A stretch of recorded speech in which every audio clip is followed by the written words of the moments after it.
Regulación respiratoria del equilibrio ácido-básico. Existe una segunda línea de defensa frente a los trastornos del equilibrio ácido-básico, el cual es el control que ejercen los pulmones sobre el dióxido de carbono del líquido extracelular. Cuando aumenta su ventilación, va a expulsar CO2 del líquido extracelular y esto ocasionará una reducción de iones hidrógeno. Por otro lado, la disminución de la ventilación aumenta el CO2 y elevará la concentración de iones hidrógeno en el líquido extracelular. La aspiración pulmonar de CO2 equilibra su producción metabólica. Al momento de la producción del CO2, se difundirá de las células hacia los líquidos intersticiales y la sangre que transporta hasta los pulmones y de los pulmones a los alvéolos, para finalmente pasar a la atmósfera por la ventilación pulmonar. El aumento de producción del CO2 va de la mano con la presión parcial de CO2 del líquido extracelular, por lo que aumentará de igual manera y viceversa. El aumento de la ventilación pulmonar reduce la concentración de iones hidrógeno en el líquido extracelular y eleva el pH.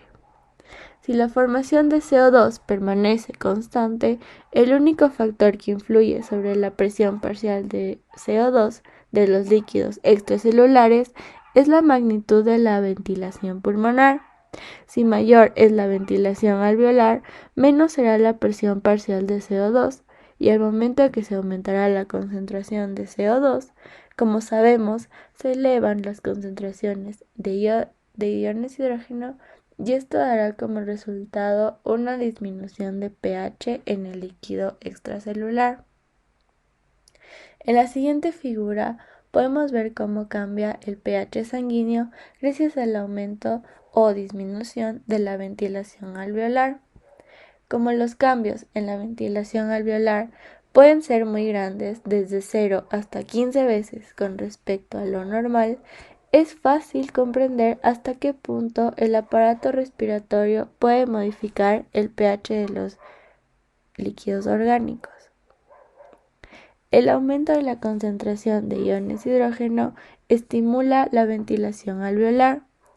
En la siguiente imagen podemos observar cómo aumenta la ventilación alveolar de 4 a 5 veces de lo normal y su pH de 7.4, que es su valor normal, hasta 7. Cuando la ventilación alveolar disminuye a causa del aumento del pH, va a descender también la cantidad de oxígeno que se añade a la sangre y la presión parcial de oxígeno, lo que estimula la frecuencia respiratoria y la compensación respiratoria al ascenso del pH, que no es tan eficaz como su respuesta a una reducción acentuada del pH. Control por retroalimentación de la concentración de iones hidrógeno a través del aparato respiratorio. Cuando la concentración de iones hidrógeno supera su valor normal, aumenta la ventilación alveolar. Este mecanismo va a reducir la presión parcial de CO2 de los líquidos extracelulares y descienden los iones hidrógeno hasta llegar a su valor normal. Pero si los iones hidrógeno se reducen por debajo de lo normal y la ventilación alveolar disminuirá la concentración de iones hidrógeno, se elevará hasta volver a su normalidad. Eficacia del control respiratorio de la concentración de iones hidrógeno. Cuando alteran el aparato respiratorio, también alteran el pH y el control respiratorio no puede normalizar del todo la concentración de iones hidrógeno.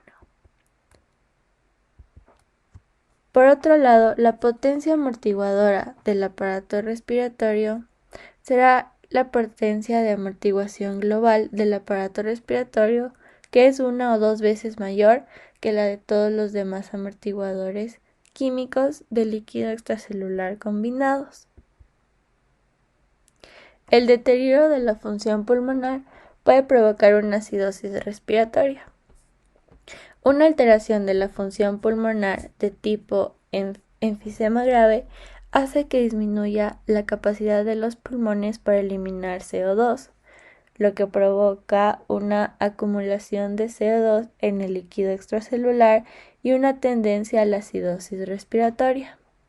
También se reduce la capacidad para responder a la acidosis metabólica debido a que se han disminuido las reducciones compensatorias de la presión parcial de CO2 que normalmente se producirán aumentando la ventilación. Gracias.